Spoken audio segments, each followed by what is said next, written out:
Hey everyone, welcome. This is Night from the Night Watch Zone.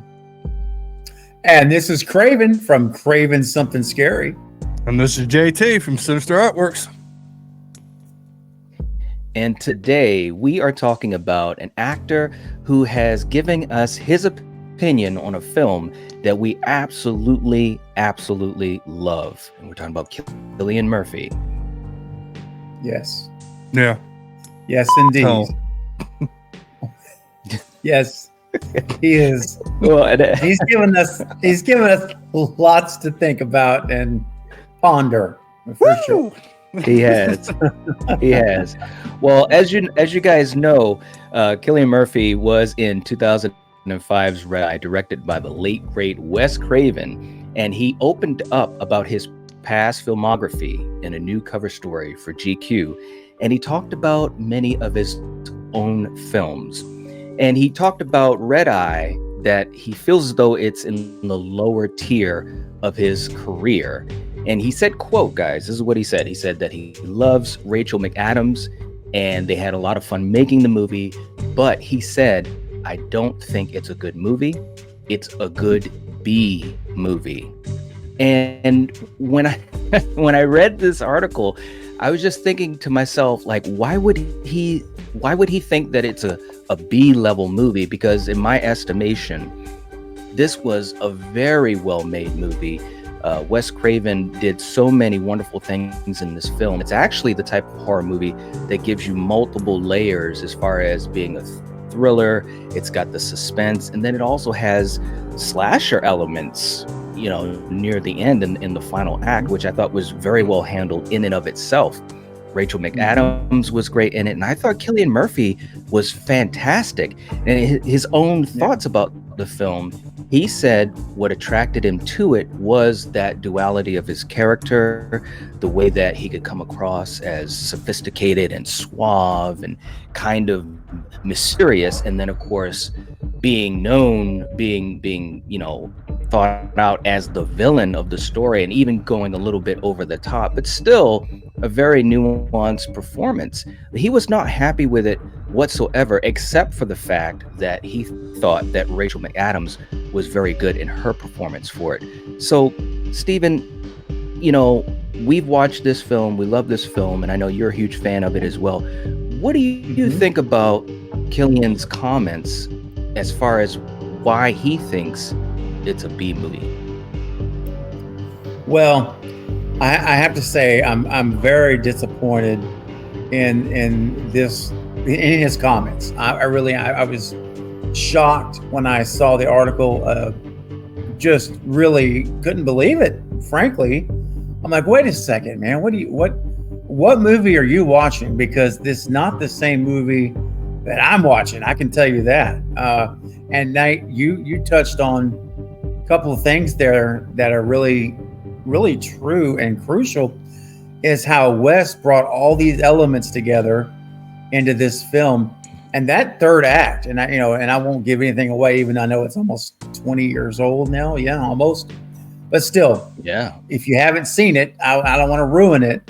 But I will just tell you, in that third act, there are, I'll just say this, in the house. That's all I'm going to say. In the house, there are scenes that feels like a Scream film. I remember watching it every time still, and I'm like, oh my gosh, this could easily be in any Scream movie Wes would have done, or any slasher movie you want to name. But then there's other elements too. Great drama, great interaction. Of course, with Wes, there's always the suspense, the tension. All these elements are in place. Now, the thing too that frustrates me about it is, I don't know, again, I hate to say this again, but what world he's living in, because a B movie, this is nothing like a B movie. Let me tell you, despite, and even Entertainment Weekly, the article brings it up. It's like, despite how he feels about it, the movie earned positive reviews from critics when it was released. It was a commercial success. Guys, have you ever heard of a B movie with a $26 million budget that grossed nearly $100 million in the box office? No. I mean, Never. no. Don't think so. Doesn't happen. No, it doesn't happen. That's a hell no. That's it's definitely a big NO. And I'm like, this has no qualities of a B film, in my opinion. The look of the film, the cinematography of this movie is top shelf. It's Wes Craven's crew. It's the guys that worked with him for tons of movies. And so this is post-Scream, guys. This is 2005. I mean, and post-Nightmare, this is the legendary, at this point, Wes Craven in hhis career. The guy knows how to make a movie, and DreamWorks gave him $26 million to play with, and he brought out what I think we all agree is an extremely underrated movie. Even though it got the critics loved it, and it got nearly $100 million, so it was a great success. But it's still, when you watch it, it's like it should have done $200 million. Just that, it's just that good. And so when I just wanted to clarify, because I don't know what world he's in. Again, I'm not gonna say that anymore. That's the third time, but it frustrates me because all of us know what a B movie is, because we watch them regularly. And there's a lot of good B movies, but your B movies are going to have budgets of what, 1 or 2 million max if they're lucky. Yeah. And a lot of times it's under $1 million, under 2 million. And that's right. You can tell, you can see, and it's not a knock on these movies. Yeah. But you can get a lot more done with 26 million than you can with $1 million. That's just basic math. And what do you say, Knight? 2 + 2 always equals 4. Always equals 4. That's right. It's the math of the budget.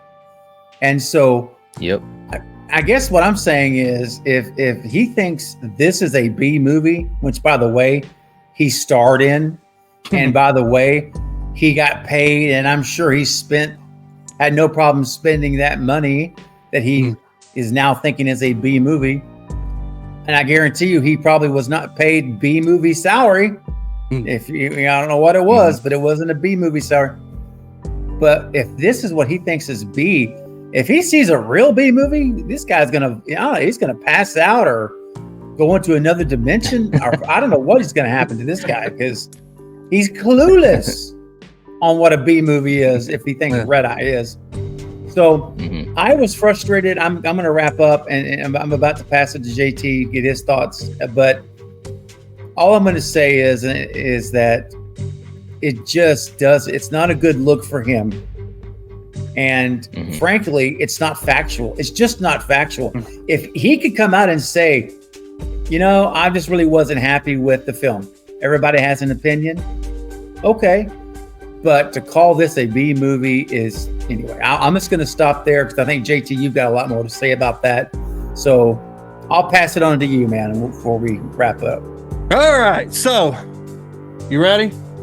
All right. I'm ready too. So this right here, prime example, there's an old saying. This is what happens in Hollywood. This is what Hollywood does to people. Calling this movie a B-rated movie, that's just basically slapping Wes Craven in the face. Just say, Alfred Hitchcock is an amateur, and it just blows my mind, because he's not here to defend himself, and I'm sure he would, and we're here doing it for him. Yep. And it makes no sense. I don't know, maybe because you're big-headed, because after this you did Batman, or you did Batman first, and then you did this, and then you did Oppenheimer and all that, and I get it, but at the end of the day, dude, you did it. You picked the film, even over a woman. You got the Craven money. You got Batman money. And you just, it's like, you can't even fathom. It's like, is he really saying this about a legend of Wes Craven? This is after Nightmare, Scream. He is a legend. And this is B-rated. I mean, and you did 28 Days Later. Now that, B-rated. But not Red Eye. I mean, it's just, to me, it was a slap to the face to Wes Craven, personally to me, to say something like that. you know, and Craven, you said it, Mhm. 100 million. That's not B-rated, man. I mean, that, you know, Right. technically that's a B-rated movie, Nightmare on Elm Yeah. Street, but not this. I mean, and it had a great chase scene in it. Mhm. And to me, you took the same character from Red Eye and just made him Dr. Craven. That's just my opinion. But that's almost the same character. Smart, elegant, evil. Mhm. So I'm just going to say this. Don't forget where you came from. You came from low budget horror, Mhm. but Wes Craven's not low budget. He saw something in you, gave you a chance, and you basically just slapped him in the face. Mhm. That's all I really have to say about it. That's what just irks me when somebody says something and nobody's here to defend themselves. And that's what we do. This is our job. So yeah, just what a Yeah. okay. That's all I got to say. Yeah. Well said. Well, and you know, the other thing about it too is that Red Eye, when you watch that film, it looks good, it sounds good, it has multiple locations, you've got explosions, you've got a lot of cast in the film. So this is obviously, again, you know, JT, you just said it, you know, you speak about A Nightmare on Elm Street, you could tell that that's more of a B level movie. Of course, Wes did a wonderful job with it. But if you compare A Nightmare on Elm Street to Red Eye, and you say which one is the movie that had the bigger budget, which one is the B movie, it should be pretty easy for you to figure that out. That's right. Like that. You know what I mean? And that's the thing that is really frustrating to me, is that he said that he even called it schlocky. And I don't think that film is schlocky at all. I really, really don't. It's a really well-made movie. He could sit there and say, and he even said it, you know, that when he looks at his older films, he's very critical, and I get that. That's fine. We're all like that to some degree, but you got to look at the bigger picture and look beyond yourself and your own possible insecurities. And that's, you know, like I said, I can't believe he said it, to be honest.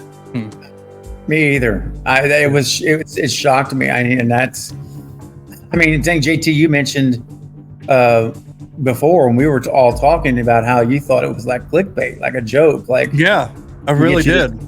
And because there's a picture of Red Eye, and I'm like, no, and I read it and like, he said it, and I send it to you guys. That's right. Yeah, it's just, I mean, honestly, in my opinion, and again, and JT, you're right. When you get to that Hollywood world, unfortunately, some, and thankfully not all. No, not all. Not all succumb to this, but clearly he has. It's all of a sudden they start to live in this alternate reality that we don't live in. It's not our world anymore. It's a world where they're pampered to everything. You know, they've got their driver, they've got their everything. Their assistant, their drivers, their chefs, and when you start toenails, nutritionist. Exactly. And that's when that becomes your reality. You're no longer in the real world. Let's be honest. That's not the real life for 99% of the country. So, and unfortunately, it causes an erosion of values in some people. Not all. Again, I want to stress, not all.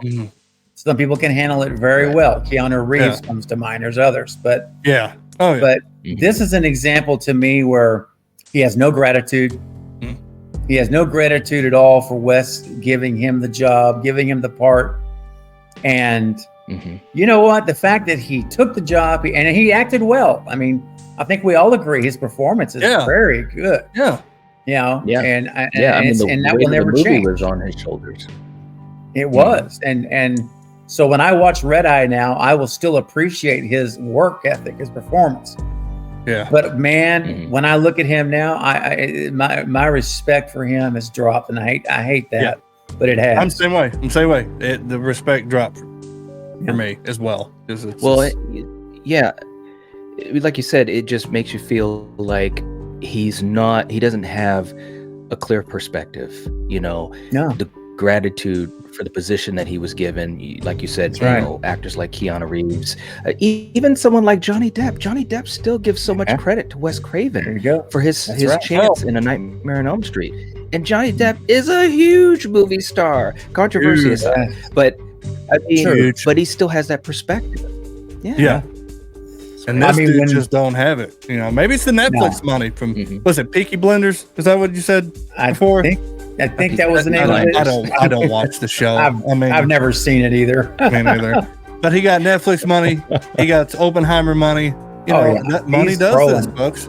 And what kills me about it is he said this about Red Eye, but didn't say anything about 28 days. You know, and now he's doing 28 years later. It's like, seriously, dude? I'm gonna get fired up again. I'm just. I know. Well, it is frustrating, man. It is, and it is. It's just, you know, there's so many actors that would have given, you know, I don't know why hyperbole you want to use. They would have done most anything to have had the opportunity to be directed by Wes Craven in their career. To be able to put that on their resume is amazing.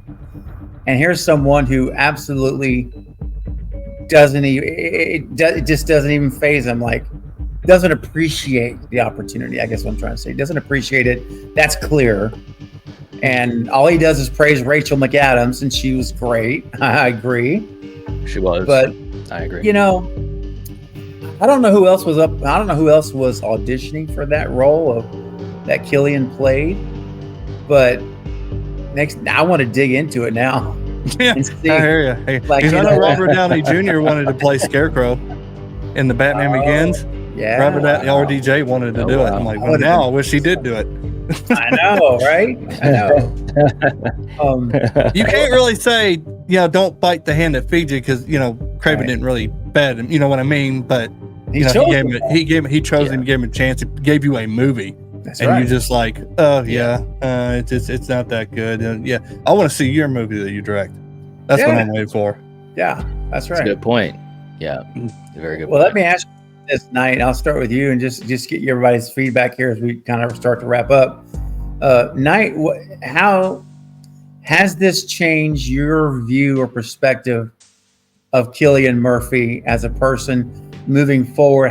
Is it going to affect how you view him and see him because of these actions? Like, I'm just curious, like, what effect, or is it just a one-off thing? You're just going to blow it off? I'm just curious what you're thinking.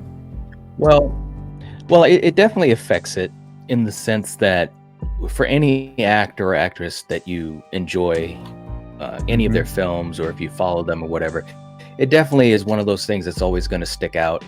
Of course, you know, I'll still watch things that he's in, especially if the movie itself interests me. But it's just one of those little moments where you're just like, here we go. You know, you've got another actor or actress who is just kind of showing, you know, this side of them that you just don't understand. Again, you know, he got this role, you know, in an earlier part of his career. Like you said too, Stephen, it's a great movie to have on your resume to say you've been directed by the late great Wes Craven. So this is going to stand out, and especially in light of his nomination for Oppenheimer. You know, such a big movie, it might win Best Picture, and so it's kind of like, okay, so now you're acting a little too big for your britches, type of thing. That being said, my hope is that, number one, we don't hear anything else like this from him ever again. You never know. But who knows? Maybe there'll be some point where he might say something and change his mind, or change his mindset on this film. Who knows? It's possible. I think it's unlikely, but anyways, this changes the way I look at him a little bit. It really does. And it's unfortunate because I've really enjoyed a lot of his films. Yeah, for sure. JT, how about you, man? How has this affected your view of him? Do you think I feel the same? I feel the same. I mean, I ain't going to cancel the guy. It's like, dude, realize what you're saying before you speak. You know. Now, you know, I'll go check out this stuff. I'm going to check out 28 years later, and if I don't like it, I'm going to tweet him #B-rated. #B movie. And that's what I'm going to do. He'll know. You'll know. He'll know. Yeah. 100%. Then he'll block me. The one time I'm on Twix. Hashtag B movie. Oh, So that's how I man. feel about it. It's like, yeah, he's a good actor, but Oh, yeah. dude, Yeah. you shouldn't have said it. That's what I'm saying. That's like a gut punch to me. Yeah. You know, it's like you know, you're turning and somebody just slaps you. You know, Mhm. sucker punch you. It's like, Right. shame. And the fact that Wes isn't here anymore, it's even Yeah. worse. It Yeah. makes it look worse to me. Right. And You should have said it on the anniversary of his death. You know, I mean, that's how it feels. Honestly, yeah, yeah, it's pretty pathetic in my opinion. And as I mentioned earlier, it definitely has affected, you know, my respect for this guy. I still think he's an amazing talent. Nothing to do with his talent. It's more about him as a person. And so I'm disappointed. And yeah, it's not going to stop me from watching his movies. I'm right with you guys. But at the same time, every time I see him now, I'm going to be like, there's just going to be a stink little. eye. Yeah, give him a stink eye. The stink eye is going to be there. Yeah, I can't help We don't it. know, man. Maybe Gary Barber told him to say this. Sustainable. Oh, no. Just, Dude, if he's announced Scream 7, I will literally physically become ill. now you said it's gonna happen. Oh, dude, no. That would be hilarious. We'll have to clip this out. We'll have to replay this. Oh, gosh. You're Please, manifesting it. Yes, speaking it into existence. Oh, Right. no. But anyway, guys, well, I think this was a lot of, I mean, even though it's an awful topic, it still was fun to be together and fun to share our thoughts together, I think. And I hope that vent. That's exactly right. Yeah. Vent. And you know what else? There's probably a lot of folks in our communities that don't even know about this article. They do now. Right. And now they're going to know. They do now. Mission accomplished. Go to Entertainment Weekly. Entertainment You don't Weekly. need you don't need ET. You just need us. That's it. We'll keep you covered. Oh, all right. Anything else, guys? I'm pretty good. I've been it pretty well. That's about it. Well, I think for you guys that are watching, let us know what you think in the comment section down below. That's what I want to see, is the conversation that people are going to have about this, especially in our community. Folks that are horror fans, folks that are fans of Wes Craven, and even the fans of Cillian Murphy. You know, does this change what you think? So definitely let us know what you think in the comment section down below. Yes, please do. We will definitely be in contact with you in the comments. And remember, you have a voice. Your voice can be heard too, but we can't read your mind. So you have to leave a comment in the comment section of the video right now on the channel you're watching. So that way we can know what your voice is and can engage with you. Please That's right. Give me some hashtag B movies. Let's go. Let's make that trend. Why not? We should. You should. I love it. All right, guys. Well, this is Craven. This is JT. And this is Knight. And we're signing off. See you next time, guys. Catch you guys later. Bye, guys. Adios. Bye-bye.